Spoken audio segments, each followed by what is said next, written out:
Hey guys! Today I am going to be doing my October wrap-up. I'm going to be giving y'all reviews of all of the books that I read this month. If you prefer written reviews, my Goodreads is always linked down below and you can see all of these books on there and see what other books I might finish before the month runs out. Let's get into it. We're going to be starting with the book I finished most recently, and that is A Mystery of Mysteries by Mark Davidzak. I gave this a 3.5. I did follow along with the audiobook. This book goes into the life and death of Edgar Allan Poe. Poe has this legendary aura around him as an American writer, an American poet, but he was not always known for those things. Actually, in his life, he was more so known for being a critic for literature. This book really peels back the layers of who Edgar Allan Poe was as a person, humanizing him, making him not just that legendary figure, but showing who he really was as a person in his life and how that legendary aura was made. This book was extremely informative about his life, and I did love the humanization of Poe and just seeing what his life was like. But there were some things that I didn't like. One, the formatting. It didn't hinder my reading experience as I found out how to make it easier for me. But we have two timelines, one being from the start of Poe's life and the other being his death. And that's how each chapter alternates. I would get really confused if I sit the book down for the day and we'll pick it up tomorrow and I'm like, wait, what? Because one chapter he was marrying his wife, and in the next chapter it's talking about this fling he had, and I was like, wait, I thought he just married Virginia. What's happening here? And I was like, oh yeah, we skipped ahead like 20 years into the future or whatever. So that I found really confusing. So what I did to stop the confusion was some of these chapters were really long on the audiobook, like an hour and a half long. I would stop in the middle of the chapter and come back to that chapter the next day. So it just flowed better if I did it like that. So I do think this book would have been better if it was just straight up in chronological order. So this book, it didn't glamorize Poe. It showed the good and bad. I guess glorifies the better word. But this author obviously thinks Poe's the greatest writer of all time, which fair, he can think that. I don't care. Like, people can have who they think the greatest is. And he really would just throw massive amounts of shade at like Byron, Longfellow, saying they're irrelevant, nobody reads them, when that's not true. Because why do we still remember those names 200 years later? Because they had some kind of impact on literature. So I don't think you need to throw down other writers just to put Poe up on a pedestal. So I do think there was kind of a bias there. Overall, I did really enjoy my reading experience of this book, just talking about random facts, telling my family random facts of things about Poe or about this time in history. So I did enjoy my reading experience, but I cannot give it a full 4-star. Another nonfiction book, and that is Founding Mothers, The Women Who Raised Our Nation by Cokie Roberts. This is a nonfiction, as I said. I gave it a 2-star. I think this book is a good stepping stone. My issue was it was very fast paced. We didn't have a lot of time with each woman, and there were some, I think this should have just focused on maybe like 3 women or had a chapter dedicated to each woman rather than just being very sporadic throughout. I didn't like that. But again, I do think this is a good stepping stone because you might see a name of somebody who you found interesting for those few paragraphs you got, and you can go find another nonfiction book that's solely focusing on that person. So I do think it's a good stepping stone. So if you're wanting just to see a wide array of women at this time and what life was like for a woman at this time in colonial America, then I do think this is a good one to go. And this was published in 2004, but I think it's really politically correct as talking about slavery being bad. I mean, it's obviously bad, but sometimes you'll read books where it just kind of glosses over that. But it does point out that some of these women were slaveholders and like things like that, and how their life wasn't exactly how our life is today, and that was how the times were, but we shouldn't glamorize or glorify that. We have my graphic novel of the month, and that is Woe, a House Cat Story of Despair by Lucy Kinsley. I gave this a 3-star. It was good. It was relatable. It was cute. It was funny. And it was kind of dark. I wouldn't recommend this for younger people, like middle grade. I would say probably be like 15, but again, that is up to parents to decide what their children read, because as I said, it can be kind of dark, but my main thing was there were some words that I didn't even know what they meant, and I'm 25, so I don't know how this is made for kids. Yeah, have a dictionary if you're a kid and you're reading this, but my videos aren't geared towards children, so, but if you're thinking of getting this for somebody, which being said, I do think this would be a great gift for cat owners, because as I said, it's just so relatable. The art style is super cute. Let me flip. Yeah, I can't flip through. Like, I love the colors that are used. This was also very sporadic in how it was told. It didn't flow nicely. It was very choppy. So maybe it is better for a younger audience who don't have a really long attention span. So it was cute. It was good, but I don't see myself rereading it. Trust me, I did remember that October is a spooky month. I do have some spooky reads. We have Witches Run Amok, Hocus Pocus, The Oral History by Shannon Carlin, and I loved this. It was a 4.5. This is probably my favorite book of the month so far. And this is going all into the history of the making of Hocus Pocus, of how the creator, he came up with this story by just telling a story to his daughters about the neighborhood cat. And oh my gosh, it's so sweet. And just seeing all the little details that go into making a movie, it's so magical. Everything that goes into it, it just really immerses you into what it's like. So if you love Hollywood, if you love Hocus Pocus, I definitely recommend picking this up. You are hearing from the actors and the creators, like behind the scene creators, the people who make the sets, the makeup artists. You hear all about that. You hear from everybody, because it takes a lot of people to make a movie, and how this movie was initially a flop in the box office, and how this movie has become their tradition that it is, and the impact that it had on like the city of Salem and Massachusetts and tourism and just Halloween in general. This is an awesome read to pick up in the spooky season, but like Hocus Pocus, you can pick it up any time of year. Okay, here's one that I didn't like so much. So this is kind of an unpopular opinion. I don't remember what my exact rating was, but I will put it on the screen so you guys can see. And that is House of Leaves by Mark Z. Danielewski. Oh my gosh, I just don't see a point in this. I think this book was just trying to be edgy, be pretentious, which I know that's gonna offend a lot of people, but that's how I felt. As this TikToker I used to watch, she would only say reading is subjective, and it is. Everybody's reading experience is different, and this one wasn't for me. Don't hate on me for that, because if you loved it, that is awesome. I'm so happy that you found a book that you love. It just wasn't for me. I didn't hate this book. I just don't see the point. We have a lot of stories going on within a story. So from my understanding, these two guys, their landlord passes away, and they find this bunch of papers that is a story that is basically an analysis of this movie about this house that is larger inside than it appears on the outside. And basically anybody who reads this goes mad.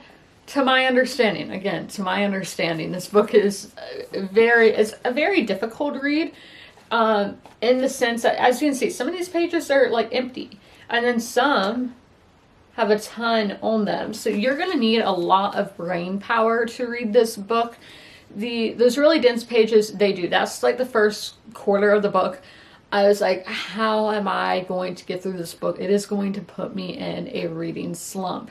But then it did get, lighter, but you're gonna need a lot of brain power with this book. It is extremely difficult to like read everything on the page and just understand the flow of the story. Sometimes you have to read it like this.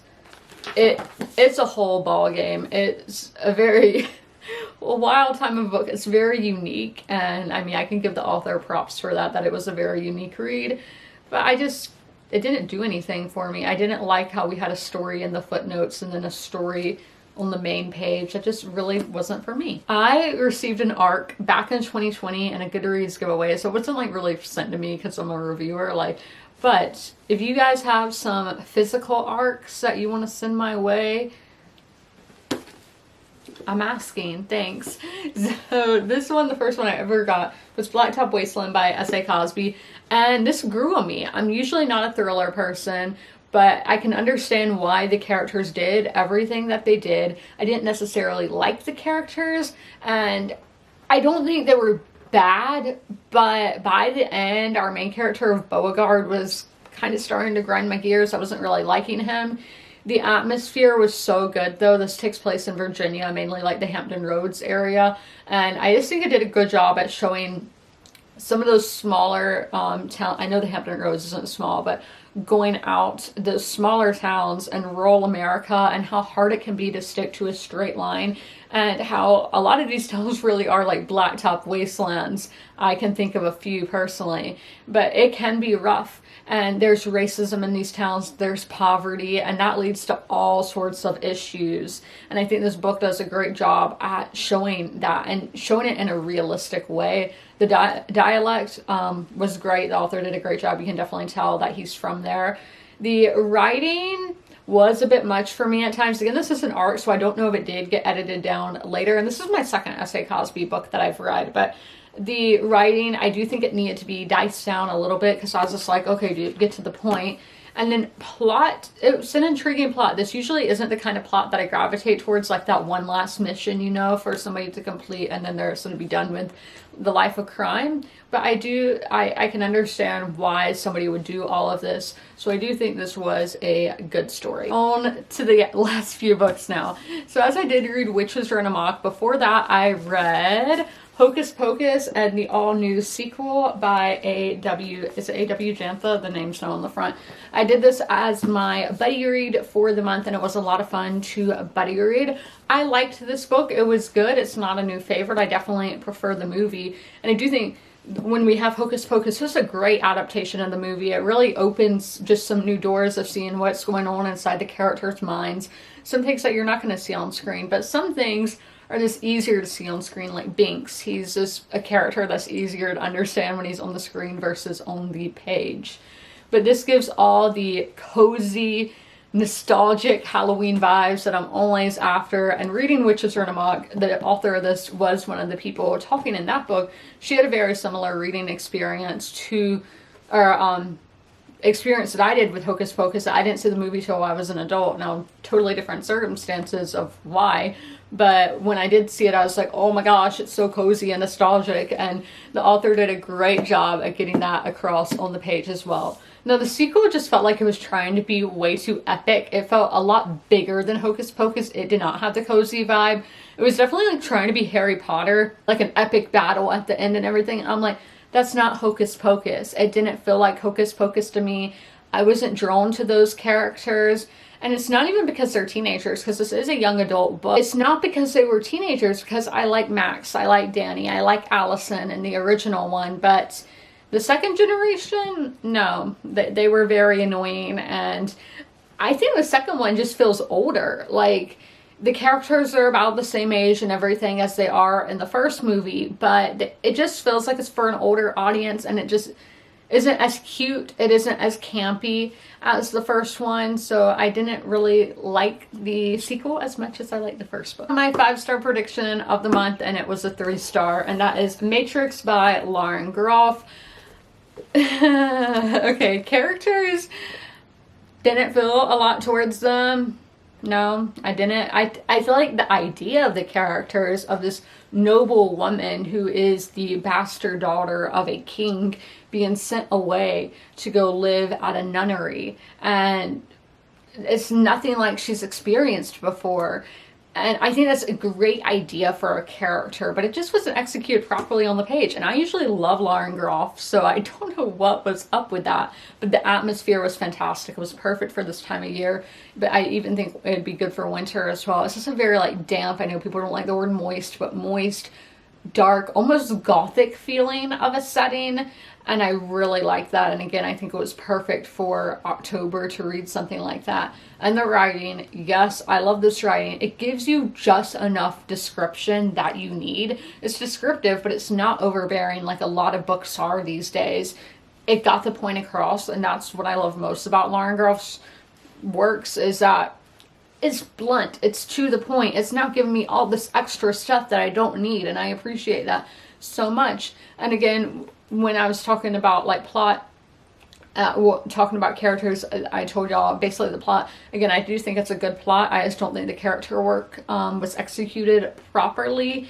And I love just the religious themes. It really made me think a lot. This book was very reflective. We have another nonfiction. I did a good job at adding nonfiction to my reading this month, and that is Come Fly the World by Julia Cook, the jet age story of the women of Pan Am. I think this title is very misleading. I thought it was just going to be like the everyday life of a flight attendant, but it's really the impact that the Vietnam War had on commercial flights and the commercial industry. The Vietnam War really opened up the world. If we think about it, just normal people were being sent off to war, and they're being sent off on planes. And then those guys would go, like when they got their time away from the war, they would travel to all these other countries. I think that just really opened up the world and made flying flying was not very accessible before. It was for the really rich and for like business people. But then it just got opened up for everybody, the common man. The world just became so much bigger. I always love thinking about this. It became bigger because you get to go everywhere, but also smaller because you get to go everywhere. It's not like that mystery of what's out there anymore, but I think there's always going to be that mystery, because I think I don't want to say it's impossible to see everything, but yeah, y'all know what I mean. And this is another book where I wished it would have focused on just a few women, like 3 women, but we would get introduced to one character or one person and never hear about them again. And I'm like, well, I wonder how her story wrapped up. I wonder what happened to her. So I do wish that it would have just been a smaller, that it just would have focused on a fewer amount of women. And again, I do think the title of this book was a bit misleading. That takes us to the first book that I finished this month, and that was Volume 0. This is from Book of the Month. This was very forgettable for me. There were 2 stories in here. This is a short story collection that I liked, and that was The Reclamation. This is a short story that there is a woman who has a podcast for like entrepreneurs, and then she has a getaway that you could go to with her for all these other entrepreneur women to go to, and it's out in like Palm Springs, out in the desert, and it's just very cultish. Yeah, so from what I've heard of like Rouge by Mona Awad, I think if you like that, you'll like this. I have not read Rouge though, but just from what I've heard about like the beauty industry and all of that, and they're just doing all these exercises, and it was just very like speculative, cultish vibes, and I really enjoyed that.